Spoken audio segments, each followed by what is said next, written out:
Welcome once again to Dialogue on Public Issues. I'm John Chowning with Campbellsville University. Today we'll be discussing a number of issues of interest, I'm sure, to our audience, both by television and radio. Our guest today is Doug Bandow. Doug is with the Cato Institute, and he and I were just discussing before we came on the air. This is probably his fifth trip to Campbellsville over the last 18 to 20 years. Doug, welcome back. Happy to be on, as always. Tell us a little bit about yourself to refresh our memories.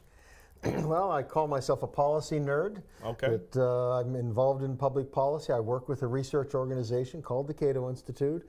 I do a lot of writing. I do a lot of travel, speaking, coming to colleges like Campbellsville and law schools across the country. I do a fair amount of international work on kind of geopolitics, but also religious persecution.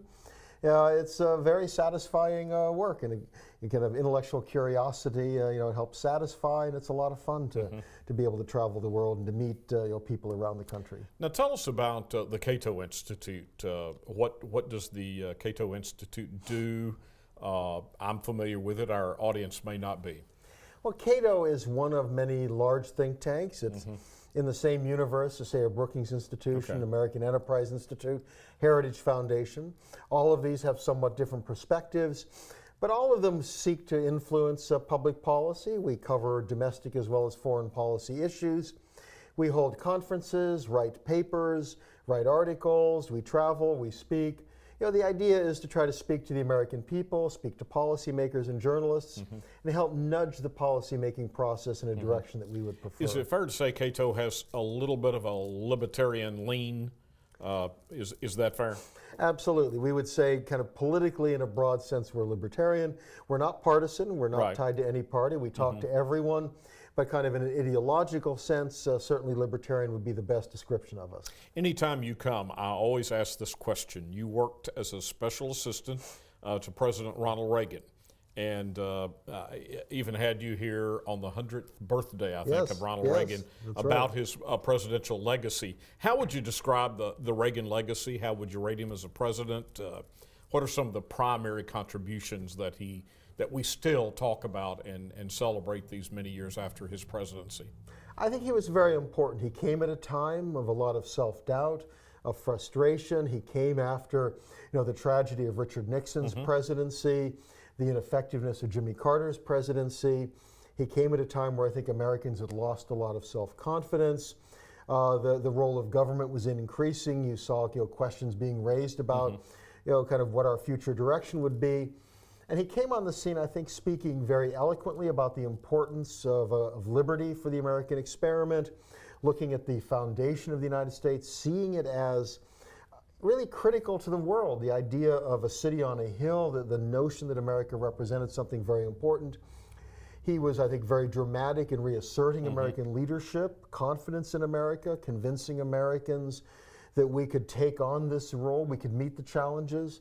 And to me, perhaps the most important sense was his optimism. I mean, this is someone who did not underestimate the challenges that we faced in terms of dealing with the Soviet Union, economic problems at home, these kinds of things.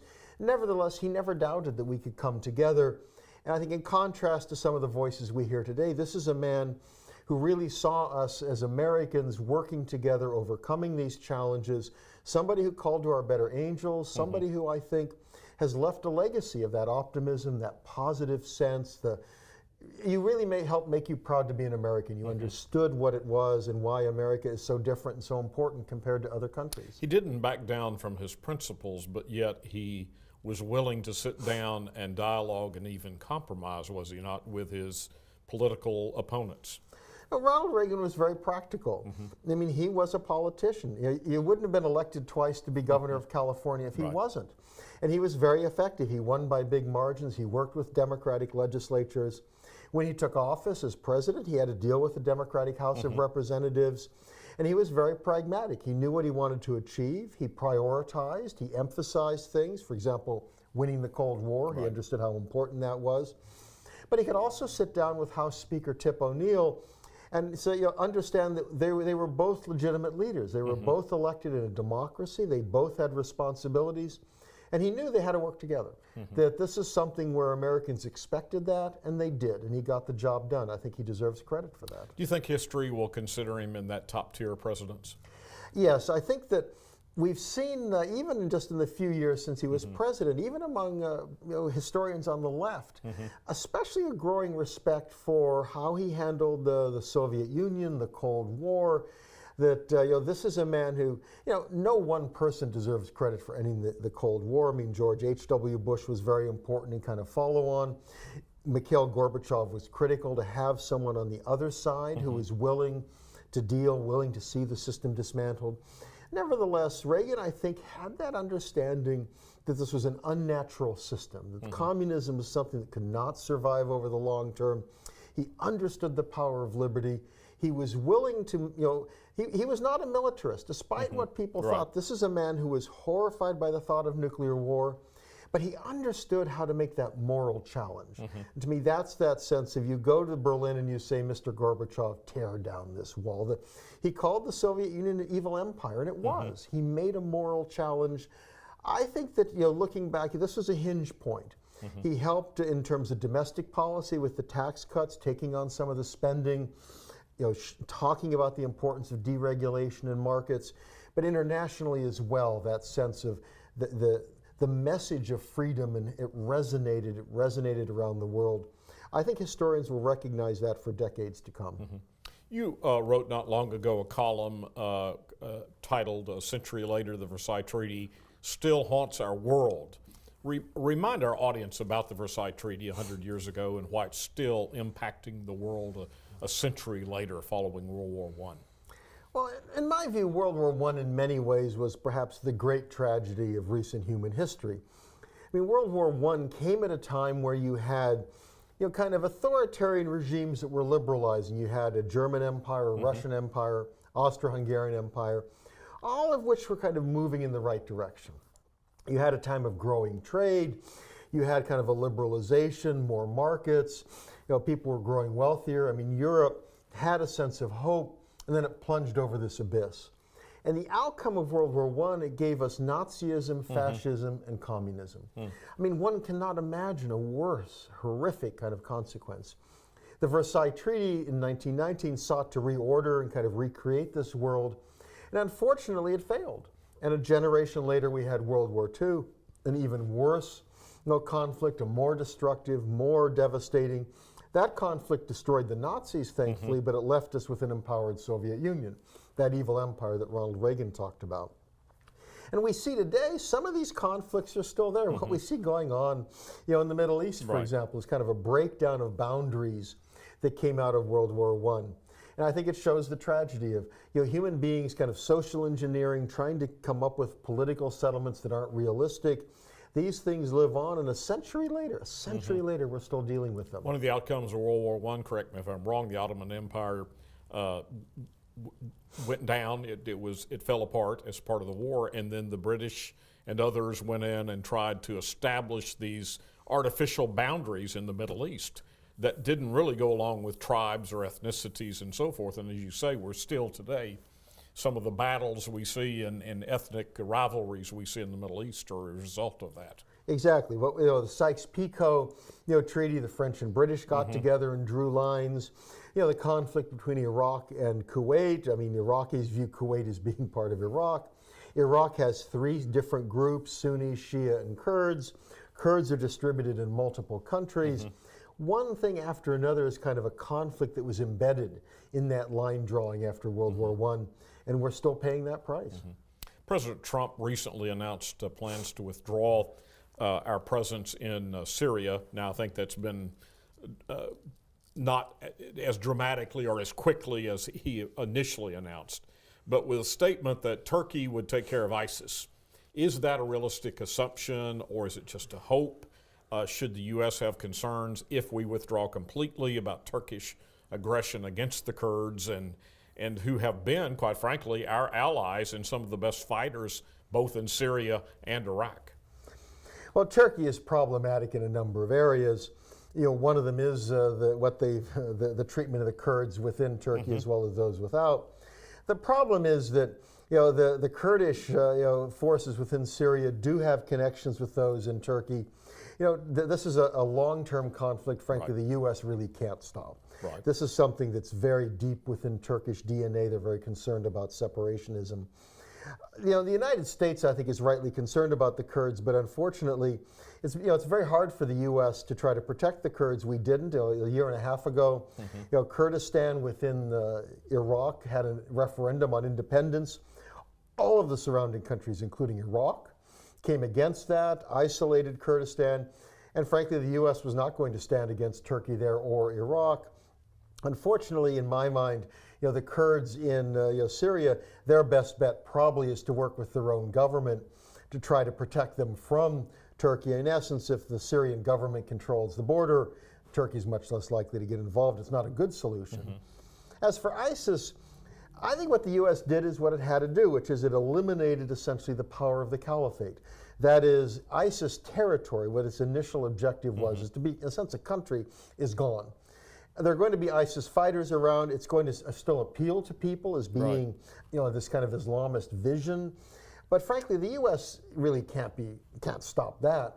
The countries that need to do that are the ones most threatened by ISIS, which frankly, it's everybody in the Middle East. It's not just Turkey, though it is Turkey. It's Syria, it's Iraq, it's Iran. I mean, this is one of the few areas where the Sunnis and the Shia all agree. The Russians, the Iranians, the Iraqis, none of them want to see ISIS rise again. So my hope is that what we've done is we've gotten rid of the powerful ISIS with kind of a nation state.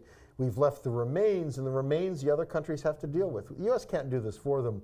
The world's a big place. There are a lot of movements out there. Is there some wisdom in the Assad regime surviving there? I mean, as bad as they are, as terrible as the Assad is? Yes, I mean, the Assad regime is awful.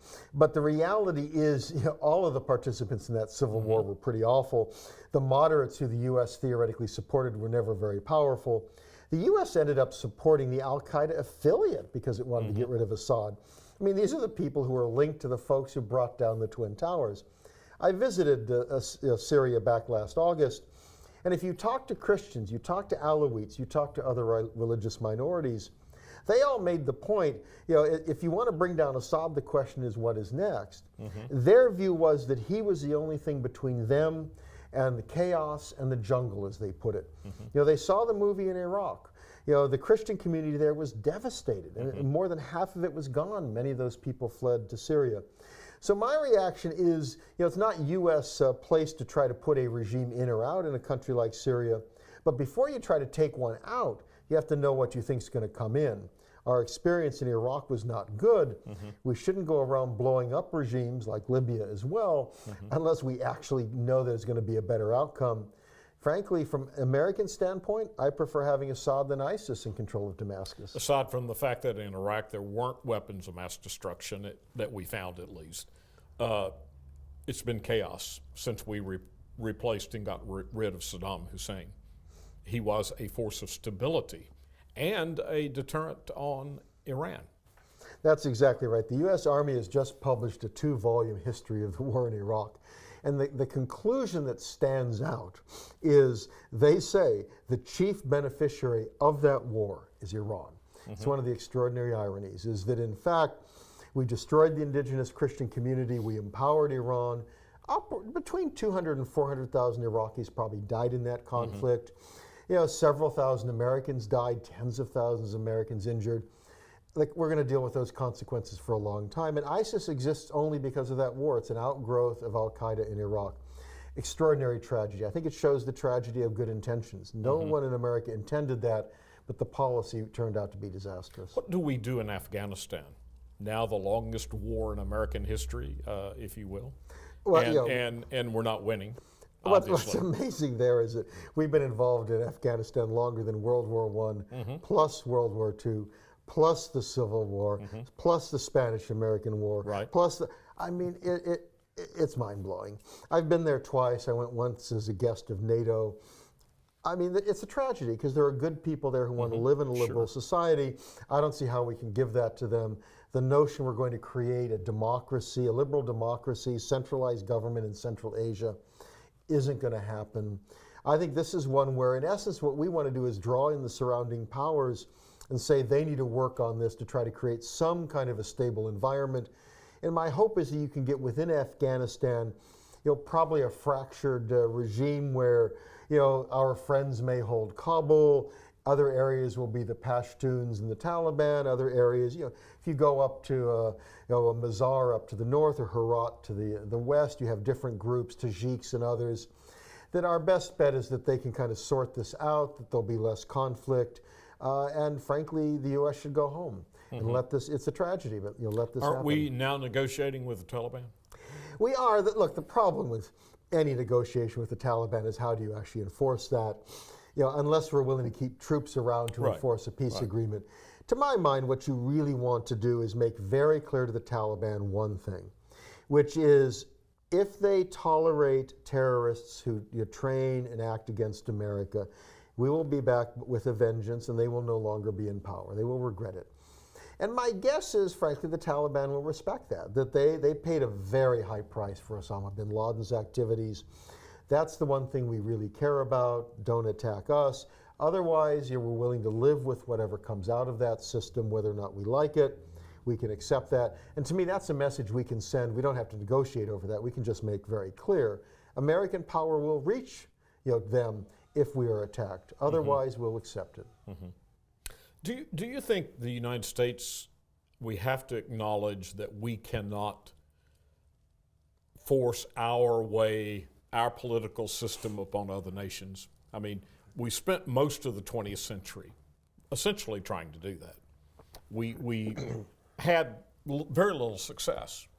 Maybe we could claim in Western Europe, by reestablishing Germany and saving the Western democracies and then rebuilding Japan and maintaining, saving South Korea. We could make those claims. But elsewhere, it's been a disaster. And we spent trillions and trillions of taxpayers' dollars.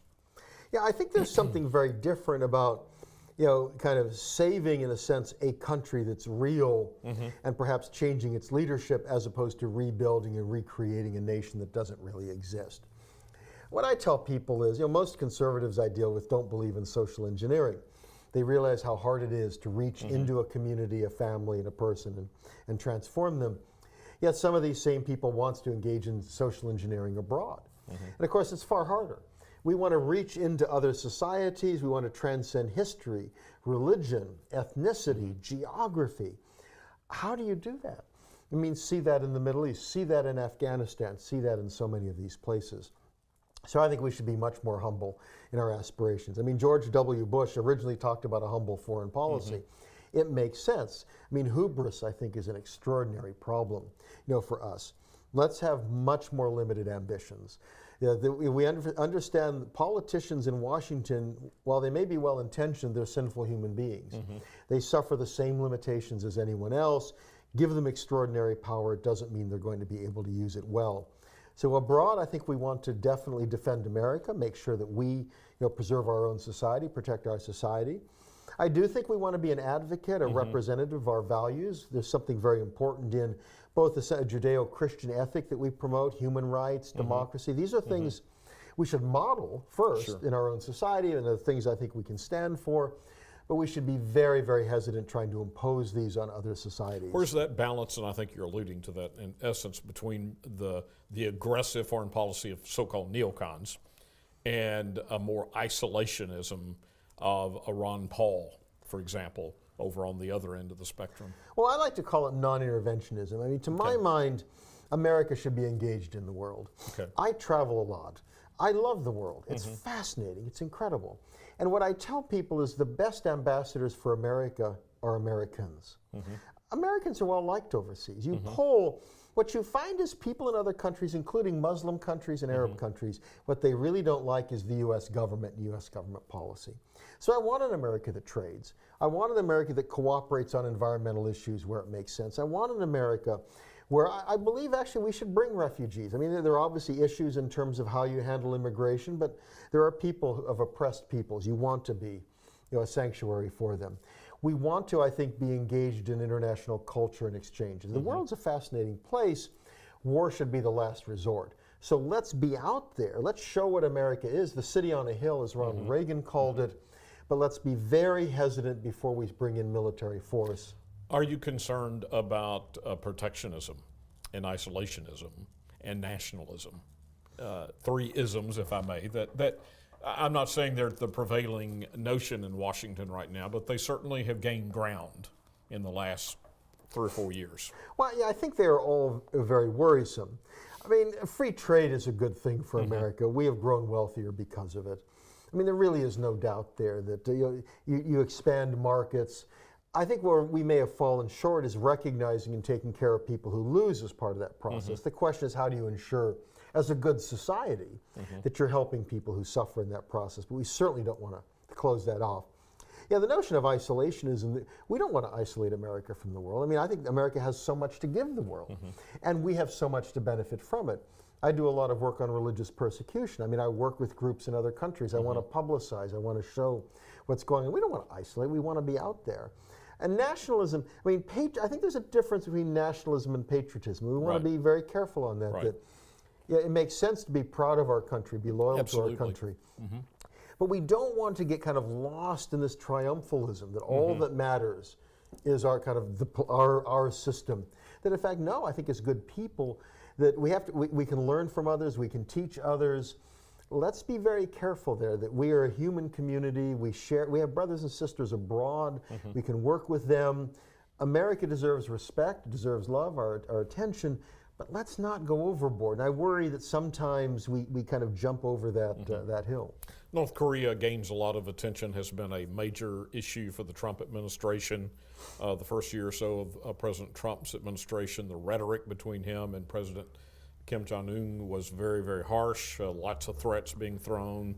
President Trump saying he had a bigger button than Premier Kim, et cetera. Then they had a love fest and have exchanged letters and basically seem to be best buds, some would say in the press anyway. Was the first summit successful, or was it more of a press event? And in view, as we sit here, we're about a week away from a second summit, if we may call it that, in Hanoi, Vietnam. And what are our expectations for that second summit between the two leaders? No, it has been in many ways quite fun as a Korea observer for me to watch what's going on with the president. You know, he pronounced that he fell in love with Kim Jong-un, and my reaction was, did he mention this to Melania? I mean, I'm not quite sure how this threesome works. Sounds a little strange to me. I think that the summit, in the sense of just the meeting alone, was pretty much press and not a lot else, which is they put out a one-page statement, so not a lot to it.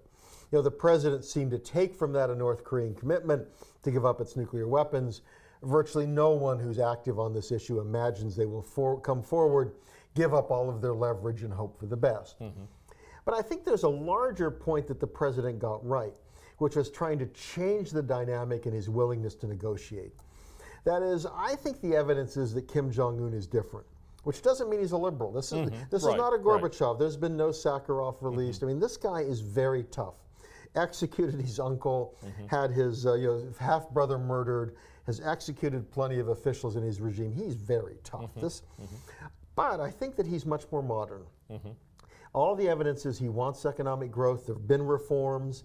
The other thing is he's very good at this diplomacy game. It turns out, I mean, he's had 4 meetings now with President Xi of China, 3 with President Moon of South Korea. He's probably going to meet President Putin of Russia. So I think that he wants, I think he wants to position his country and move it away from pariah status. And I think that gives us something to work with. And I think the president, at least to some degree, kind of understood that here's a chance to refashion that relationship. I think the meeting that's coming up, my hope is that there'll be something specific out of it. For example, you know, perhaps a declaration of peace on the peninsula.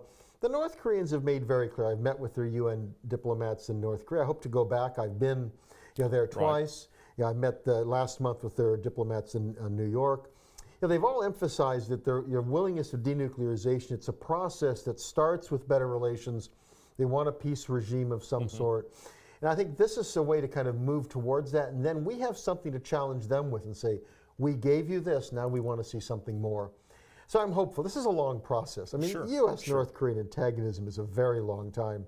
I hope the president has patience with this. Right. So we've at least lowered the tension and the almost state of war that some were predicting. Over a year, we've gone a year without missile tests, a year without nuclear tests, a year without threats.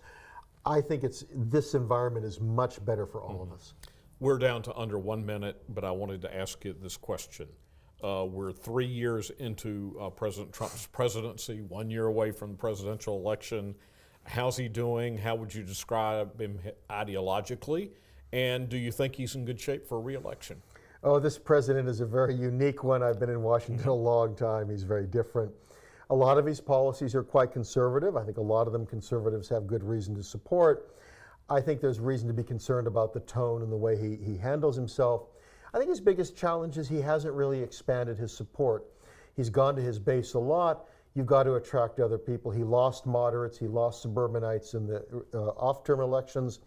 I think that's a danger for him. He's got to try to improve in appealing to other people. Doug Bandow, thank you so much. Absolutely. Godspeed as you travel the world. Thank you. This is John Chowning with our good friend Doug Bandow discussing the state of affairs in the U.S. as well as around the world. Thank you for being with us for Dialogue on Public Issues.